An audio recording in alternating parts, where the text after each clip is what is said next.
Van al die kuierplekkies in Afrika is Namibië seker een van die mooistes. Dis 'n land met sy eie bekoring, sy ver afstande, sy vriendelike mense en natuurlik sy natuurskoonheid. Vir my het die woestynlandskap 'n baie besonderse bekoring. As jy nog nooit self die stilte en eindeloosheid van die woestyn in Namibië ervaar het nie, nog nooit die laatmiddagson se goue kwas oor die grasvlakte sien vee het nie, nog nooit die kraakstem van die Koran in sy fladdervlug hoor weer galm het nie, nog nooit die knettertaal van 'n vuurtjie onder die helder sterrehemel hoor praat het nie, dan het jy nie 'n va benul hoe die hemel eendag gaan wees nie.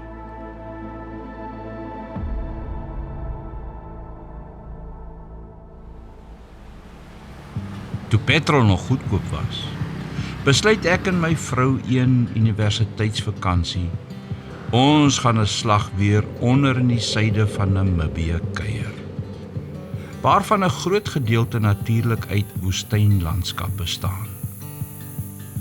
By Swakopmund, een van die kusdorpies wat sommer vinnig in jou hart kruip, het ek verneem waar ek die bekende welwitschia plant kon afneem. Iemand het toe ewe vriendelik vir ons beduie dat jy die pad verby die maanlandskap neem en dan in 'n oostelike rigting ry totdat jy uiteindelik tussen die berge op die sandvlaktes hierdie oeroue plante sal kry. Vir die wat nie weet nie, in Namibië praat die inwoners nie van 10 of 20 kilometer nie.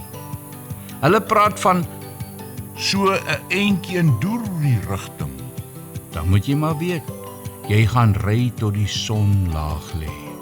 En as hulle sê, die grondpad is mooi, moet jy weet, 'n 4x4 voertuig kan net daardeur. Mits die man agter die stuurwiel nie maklik diepte en hoogtevrees kry nie.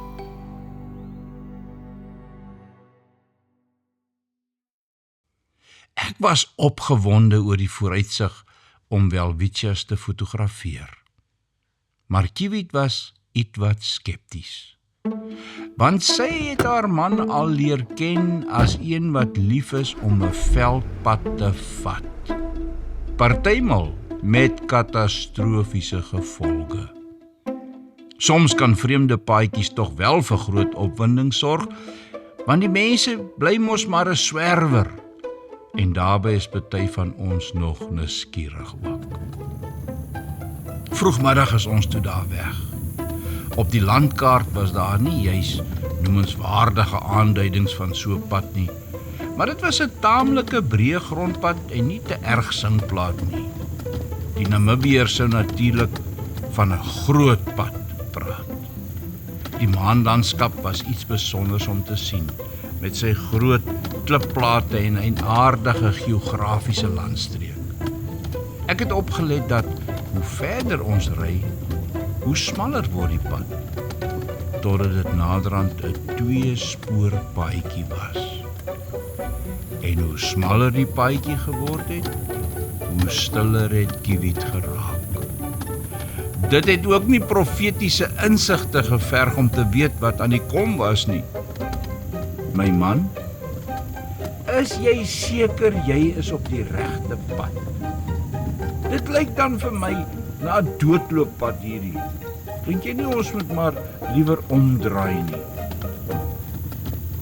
Agter in die kombi was ons dogter Marliese, toe so 5 jaar oud en nog vry van al die tienertokkolossies, vasgevang in haar eie klein menswêreld.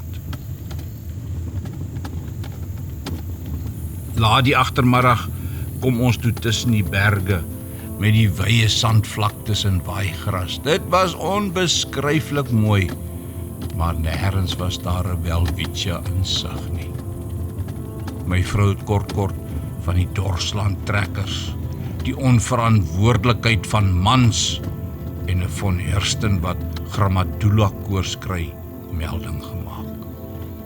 Wat my egter bekommer het, was die paadjie wat al sanderiger begin raak het en die son wat al lêplek begin soek het. My oë het naarstiglik na enige teken van 'n welwitja gesoek, maar te vergeefs.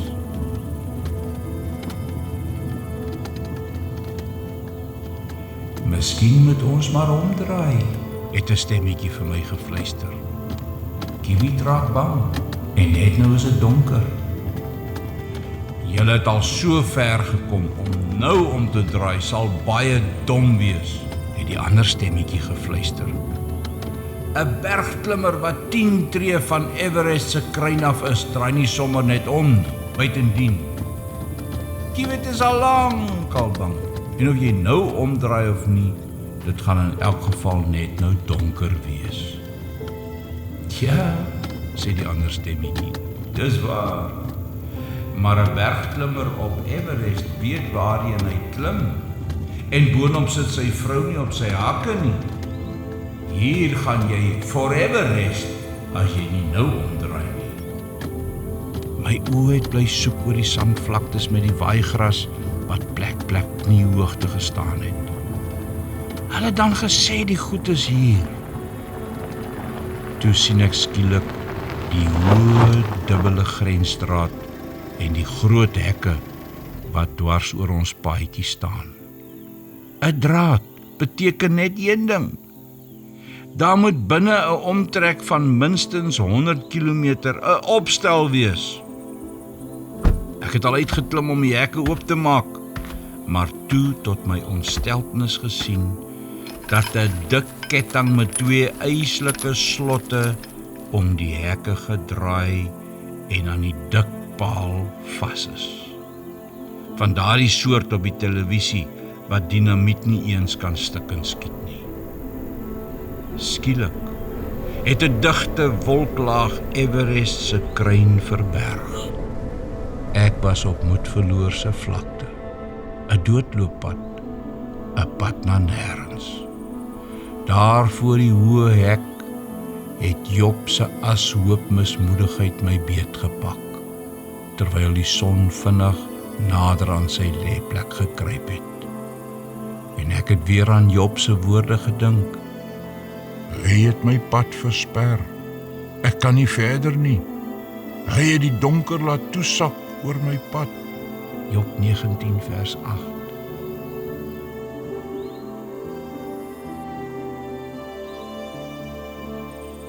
Ek wou nie omkyk na Kiwi nie.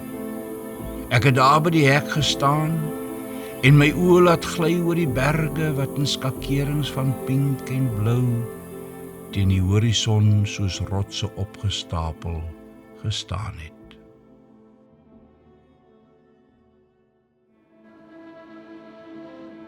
Die mens is in wese 'n reisiger, 'n pelgrim op sy of haar tog, op pad iewers heen. Vir sommige is hierdie iewers 'n weldeurdagte, versigtig gekose eindbestemming waarop hulle visie gefokus bly. 'n bestemming wat daagliks hul lewenspad, hul lewensingesteldheid bepaal. Vir ander is hierdie iewers weer 'n reis na nêrens. Dis 'n singplaatpad, 'n stofpad, 'n doodlooppad. Koos Du Plessis sing in een van sy bekende liedjies Kinders van die Wind. Ons is swerwers sonder rigting. Ons is soekers wat nooit vind. Ons is kinders van die wind. In sy liedjie Huis toe pad beskryf hy ook die soeke van die mens. Die huis toe pad is 'n pad wat jy vat as jou siel uitdroog, maar jou oë bly nat. Dis 'n hartseerpad, 'n alleenweespad, 'n kronkelpad. Maar hulle wat saam met die Here die pad van die lewe loop, is nie swerwers sonder rigting of soekers wat nooit vind nie. Hulle is nie kinders van die wind nie, maar koningskinders, koningskinders op die huis toe pad. Koningskinders se oë raak ook party daar nat. koningskinders se siel droog ook partymal uit, want die pad van die lewe raak soms woestynpad, singplaatpad. Ons wêreld is vandag vol hartseer en ellende. Geen wonder nie dat Koos Du Plessis sê die huis toe pad is 'n pad wat jy vat, as jou siel uitdroog, maar jou oë bly nat. Nog nooit het hierdie wêreld soveel ellende en hartseer geken as vandag nie.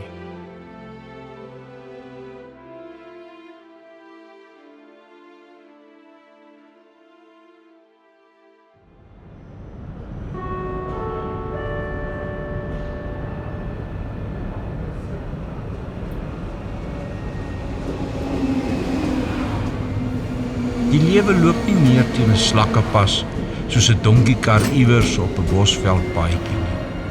Dit het 'n geweldige versnelling ondergaan. Dit het gekompliseerd geraak. Stres het al 'n paadjie vir hom na ons voordeur toe uitgetrap. En as jy die dag nie meer die pas kan volhou nie, word jy as 'n fabrieksfout bestempel en is die kopdokters jou voorland. 'n hoërskoolleerling sê op 'n dag vir my, "Sir, what has happened to our world? I have never cried so much." Die huis toe pad is 'n pad wat jy vat, as jou siel uitdroog, maar jou oë bly nat. 'n Tydjie gelede neem ek die begrafnis waar van 'n man wat naby Kaapstad in 'n motorongeluk oorlede is. Daar was net 'n handjie vol mense in die groot kerk. In die voorste bank het 'n seentjie met bang oogies gesit. Sy hele gesiggie het van ongekende vrees gespreek. 'n Mensie vasgevang in 'n warboel van onsekerheid oor lewe en dood. En na afloop van die diens in die kerk is ons na Somersetwes se begrafplaas toe. En terwyl die prosessie stadig in die grondpaadjie tussen die grafstene afbeweeg het ek skielik gevoel hoe iemand aan my broekspyp trek. Uncle, please don't put my daddy in the ground. Ek het afgebuk en hom maar net vasgehou. In my binneste het ek saam met hom gehuil. Wat het van ons ou wêreld geword? Hoe kon ek aan hierdie twee bang oogies verduidelik dat die pad van die lewe 'n hartseer pad is? Dat 'n mens se oë in hierdie wêreld maar altyd nat bly? What has happened to our planet, sir? I have never cried so much. Die profeet Jeremia was deeglik bewus van die feit dat ons almal reisigers op hierdie lewenspad is. Daarom skryf hy vir elke lewenspelgrim. So sê die Here, staan by die kruispaaie en kyk en vra na die ou paaie. Vra watter pad die beste is en loop dit. Dan sal julle rus vind. Jeremia 6 vers 16. In die warboel van hierdie lewe is dit nodig dat ek elke dag na die ou paaie vra. Vra watter pad die beste is, want dit is nodig dat ek koers hou, dat ek op die pad bly wat die beste is, sodat ek sekerheid in my binneste kan hê. Dis of ons so maklik die ou waardes, die beginsels van die ou paaie langs die lewenspad laat verlore raak, of ons aanpassing by nuwe lewensomstandighede ons soms van ons erflating beroof, of ons dit wat pa en ma in ons kinderhart gevestig het, so maklik vir 'n pot lensiesop verruil.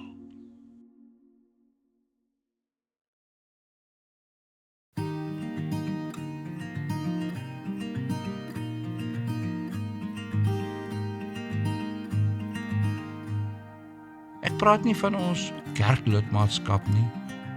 Die feit dat ek 'n lidmaat van 'n sekere kerk is nie 'n onoorbrigbare struikelblok vir die duiwel nie. Inteendeel, hy gebruik dit baie keer tot sy voordeel. Daarom dat iemand gebid het, Here, vergeef ons tog ons godsdienstigheid.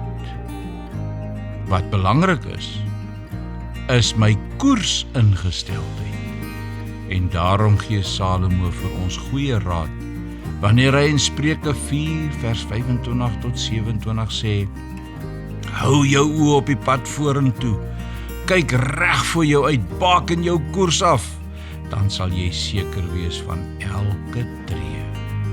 Moenie links of regs wegdraai nie, weerhou jou van die verkeerde koers.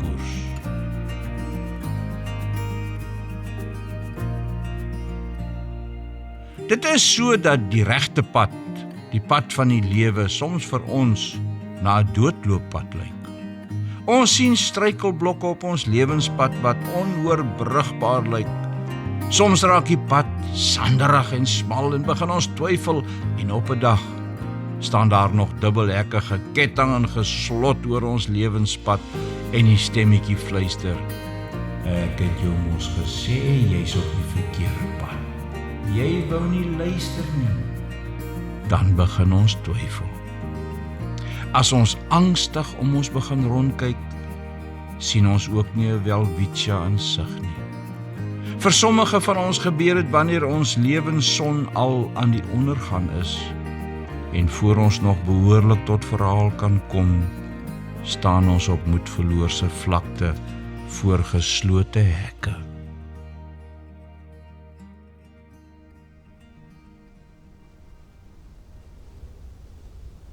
Met die son, wat al nader aan sy lêplek kruip, het ek daardie laatmiddag moedeloos voor 'n geslote hek op Swakopmund woestynvlaktes gestaan.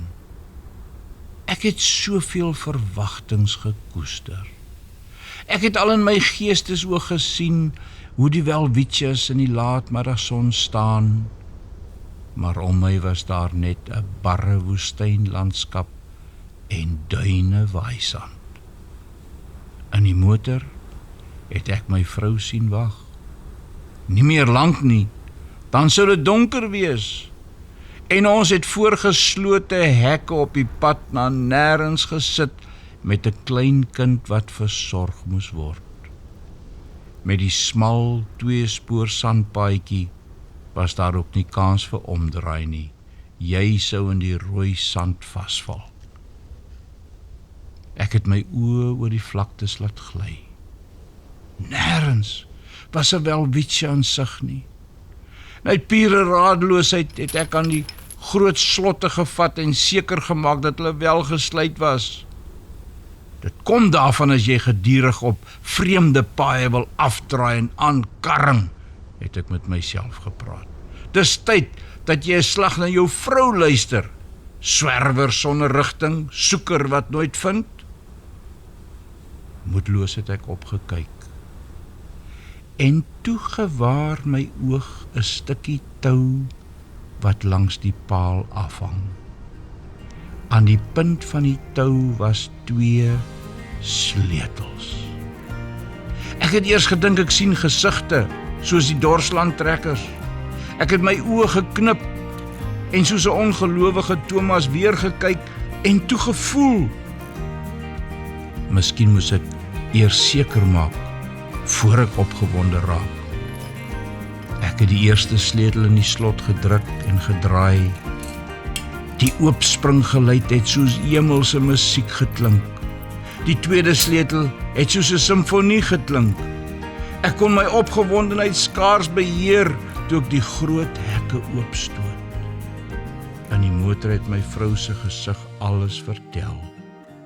Haar swerwersman was nie meer Don Couché op sy lamlendige brandsiek perd nie, maar 'n prins op 'n wit perd, wat 'n vrou se hart hier in die woestyn kom steel het.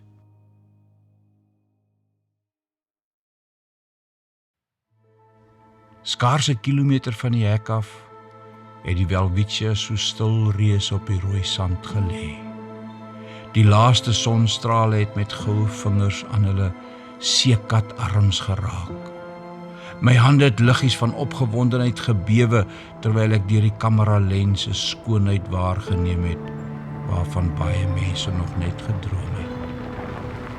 Nie ver van die welwitjas af nie, Het ons by 'n opstal stilgehou en toestemming gekry om by die groot rotse vir die nagkamp op te slaan. Ons het vuur gemaak en ons klein ding versorg.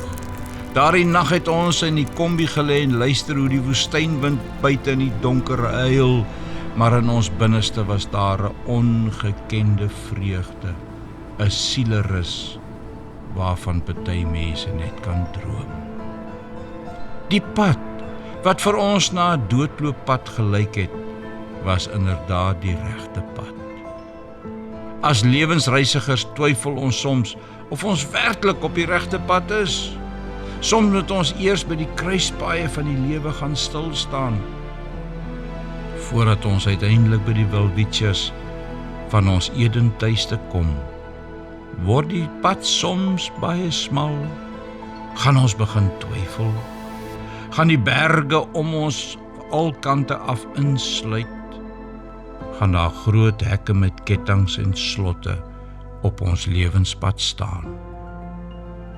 Liewe gelowige, liewe jong mens, hou jou oë op die pad vorentoe. Kyk reg voor jou uit. Baken jou koers af. Dan sal jy seker wees van elke tree. Moenie links of regs wegdraai nie. Ek wens so ek kon vir die bangoogseentjie by die begrafplaas die sleutels aan die toukie teen die paal wys. Ek wens so ek kon vir hom sê, die graf is nie 'n doodlooppad nie. Jesus het self gesê, ek het die sleutels tot die doderyk. Al huil die woestynwinde om jou, saam met Jesus is jy nooit op 'n doodlooppad nie. Al sak die son van al jou drome en verwagtings in hierdie lewe, al sien jy net die barre woestynlandskap om jou, dan is die versekering daar. Die pad van die regverdige is soos die helder oggendlig wat groei en sterker word tot dit heeltemal dag is. So sê die Here, staan by die kruispaaie en kyk en vra na die ou paaie. Vra watter pad die beste is en loop dit, dan sal julle rus vind. Dit is die pad van die lewe.